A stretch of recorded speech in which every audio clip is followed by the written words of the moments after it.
جب دل فتح ہو گئے۔ یہ واقعہ حضرت عمر بن عبدالعزیز رحمہ اللہ کے دورہ خلافت کا ہے، جب مسلمانوں نے سمرقند فتح کر لیا اور وہاں آباد ہو گئے۔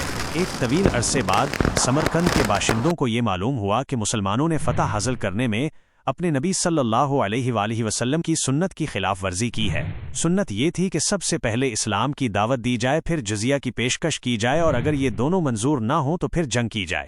سمرقند کے لوگوں نے حضرت عمر بن عبدالعزیز رضی اللہ عنہ کی خدمت میں وفد بھیجا اور انہیں بتایا کہ ان کی فوج نے اس سنت پر عمل کیے بغیر سمرقند کو فتح کیا ہے۔ اس پر حضرت عمر بن عبدالعزیز رحمہ اللہ نے سمرقند کے قاضی کو حکم دیا کہ عدالت قائم کی جائے، اور اگر یہ بات صحیح ثابت ہو تو مسلمان فوجوں کو حکم دیں کہ سمرقند چھوڑ کر باہر کھڑی ہو جائیں اور پھر سنت کے مطابق عمل کریں۔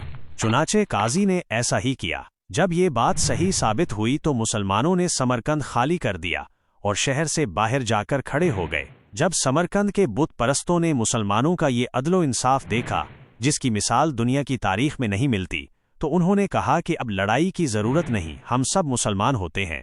اس طرح سارا کا سارا سمرقند مسلمان ہو گیا۔